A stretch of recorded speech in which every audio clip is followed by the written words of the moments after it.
එක කාලයක් තිබුණා ශ්‍රීපාදේ අපිට අයිති නැති. ශ්‍රීපාදේ බෞද්ධයන්ට ඒ කාලේ අයිති නැහැ. සීතාවක රාජසිංහ රජතුමාගේ කාලේ. ඔබ දන්නා සීතාවක රාජසිංහ රජතුමා තමන්ගේ තාත්තාව මරනවා.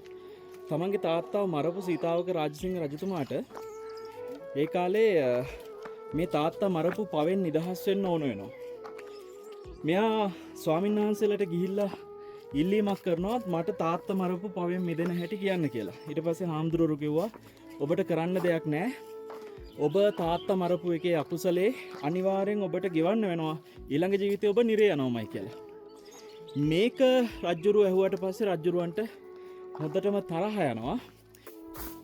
ඉතින් සීතාවක රාජසිංහ රජතුමා ඒ වෙලාවේ අනබෙරයක් යවනවා. මම මේ තාත්තා මරපු පවෙන් මිදෙන්න මට කවුරු හරි මගක් කියනවා නම් මං ඒක පිළිගන්න ලෑස්තියි කියලා. ඉතින් ඉන්දියාවෙන් ඇවිල්ලා හිටිය ආන්ධ්‍රා ප්‍රදේශේ ආණ්ඩි ගුරුලාගේ එක ආණ්ඩි ගුරු කෙනෙක් හිටියා අරිට්ටකී වෙන්ඩු කියලා. මෙන්න මේ අරිට්ටකී වෙන්ඩු එදා සීතාවක රාජසිංහ රජතුමාට කියනවා ඔබ තාත්තා මරපු පවෙන් නිදහස් වෙන්න අශ්වයෝ 1000ක් මරලා ඒ අශ්වයන්ගේ තෙල් අරගෙන අශ්වමේධ යාගය කියලා තියෙනවා. මෙන්න මේ අශ්වමේධ යාගය කළොත් ඔබට ඔය තාත්තා මරපු පවෙන් මිදෙන්න පුළුවන් කියලා.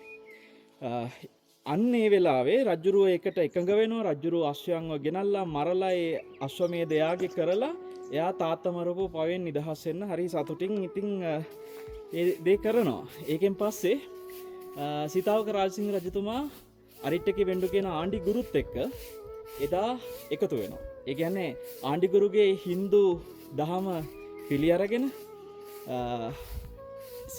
අරිට්ටකී වෙන්ඩුට ඒ කාලේ පුළුවන් තරම් බලය පවරනවා. ඉතින් ඔන්න ඔතනදී මේ අපි කතා කරන උතුම් ශ්‍රීපාදස්ථානේ එදා අපිට අහිමි වෙලා අරිට්ටකී වෙන්ඩුට සින්නක්කර විදිහට බලය දීලා ආණ්ඩි ගුරුලට එදා ඉඳලා මේ ශ්‍රීපාදස්ථානේ සීතාවක රාජසිංහ රජතුමාගේ කාලේ උරුම වෙනවා. ඉතින් කාලයක් ආණ්ඩි ගුරුලා තමයි මේ ස්ථානේ පාලනය කරන්නේ. ඔබ දන්නවා රොබර්ට් නොක්ස්ගේ පොතක් තියෙනවා එදා හෙළදිව. මේක හරි ප්‍රසිද්ධයි. එදා හෙළදිව පොතෙත් මේ ගැන තියෙනවා විස්තරයක්. ඒකේ කියනවා මෙහෙම. ලංකාවේ ඉන්න බෞද්ධයන්ට බුදුරජාණන් වහන්සේව සිහි කරගන්න ප්‍රධාන තැන් දෙකක් තියෙනවායි කියලා රොබර්ට් නොක්ස් කියනවා. ඒක එක තැනක් කියනවා. ඒගොල්ලෝ ගහක් තියෙනවා කියනවා. ඒක කන්දක් කියනවා. ඔය ගහ කියලා කියන්නේ ජයශ්‍රී මහ බෝධින් වහන්සේට, කන්ද කියලා කියන්නේ අපේ උතුම් ශ්‍රීපාදස්ථානෙට.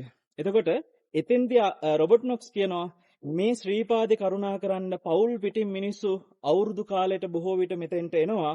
ඒ එනකොට ආණ්ඩි ගුරුලා කෙල හලාගෙන බලාගෙන ඉන්නවා වගේ නිකන් ආණ්ඩි ගුරුලා මෙතෙන්ට ලැබෙන ආධාර ගන්න බලාගෙන ඉඳලා තියෙනවා ඒ කාලේ. ඉතින් ඔය ආණ්ඩි ගුරුලට මේ ශ්‍රීපාදස්ථානයේ අයිති වෙලා තියෙනකොට ඒ අයගෙන් මුදව ගන්න අපේ වැලිවිට සරණංකර සංඝරාජ හාමුදුරුවෝ සෑහෙන කැපකිරීමක් කරනවා.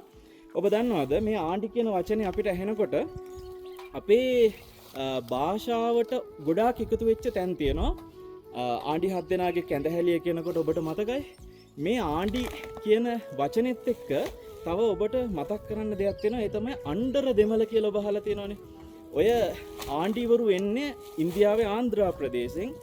ආන්ධ්‍රා දෙමළ අය මෙහි ලංකාවේදී අපේ අය ව්‍යවහාර කරන්න ආන්ධ්‍රා කියන වචනේ අමාරු නිසා අර මඤ්ඤොක්කා කියනවා වගේ ආන්ධ්‍රා කියන එකට අපේ අය හදාගත්ත වචනේ තමයි අnder කියලා කියන්නේ. ඒතර ආන්ධ්‍රා දෙමළ තමයි අnder දෙමළ කියලා කියන්නේ. එතකොට මේ ආණ්ඩිවරු පාවිච්චි කරේ අnder දෙමළ, ආන්ධ්‍රා දෙමළ. ඉතින් ඒ ආණ්ඩිවරු ඔය නැවත බෞද්ධයන්ට පවර ගන්නකම් මේ ස්ථානයේ ඒගොල්ලන්ගේ අයිතිවාසිකම් කියන් ඉඳලා ඊට පස්සේ එයාලට අහිමි වෙනකොට ඒගොල්ලෝ මෙන්න මේ මං ඉන්න තැන මේ ආණ්ඩියා මල තැන්නේදී තමයි මේගොල්ලෝ මෙතන හෙලෙන් පැනලා මැරෙන්නේ සියදිවි නසා ගැනීමක් විදියට. ඒකයි මේ ආණ්ඩියා මල තැන්න. මේක ඔබට රත්නපුර පලාබද්දල පාරේන කොටත් ඒ වගේම ඒ රත්න කුරුවිට පාරේන කොටත් මුණ ගැහෙන තැනක්. ඉතින් බොහොම පැරණි විශ්‍රාම ශාලාවක් මෙතන තියෙනවා. ශ්‍රීපාදය බොහෝම හොඳට දර්ශනය වෙන තැනක්. හැබැයි මේ වෙලාවේ මීදුමේ වැහිලා තියෙන නිසා අපිට හරියටම මේ වෙලාවේ පේන්නේ නැහැ. නමුත් මෙතෙන්ට ඉතාම හොඳට ශ්‍රීපාදය දකින්න ලැබෙන තැනක්. ශ්‍රීපාදය වන්දනා කරන්න එන අයට මග දිගට හම්බෙන විශ්‍රාම ශාලා අතරේ අන්තිමට මුණගැහෙන මේ පාර එනකොට මේ පැරණි මාවත රජමාවත, එතන මේ රජමාවතේ අන්තිම විශ්‍රාම ශාලාව තමයි මේ ආණ්ඩියාමල තැන්නේ විශ්‍රාම ශාලාව. ඉතින් ආණ්ඩියාමල තැන්නයි ඒ වගේම ආණ්ඩි ගුරුලයි අණ්ඩර දෙමළයි මේ ඔක්කොම කතාව ඔබට දැන් පැහැදිලි ඇති. අණ්ඩර දෙමළුන්ට අයිති වෙලා තිබ්බ ශ්‍රීපාදේ අද මම වන්දනා කරන්න ආවෙත් දෙමළ ජාතිකම කෙනෙක් මේ ක්‍රිෂ්ණමූර්ති. ඉතින් මෙයාලා තමයි ඒ කාලේ මේකේ ඔක්කොම රජ කළේ. ඉතින් කොහොම හරි ෂොක් එකට මේ දෙමළ අය මැරිච්ච තැන අද අපේ දමිළ ජාතික ක්‍රිෂ්ණමූර්තිත් එක්ක එහෙනම් අපි කරුණා කරන්න ලෑස්ති මෙතනින් එහාට ශ්‍රීපාදේ. හැම දිනාටම තෙරුවන් සරණයි.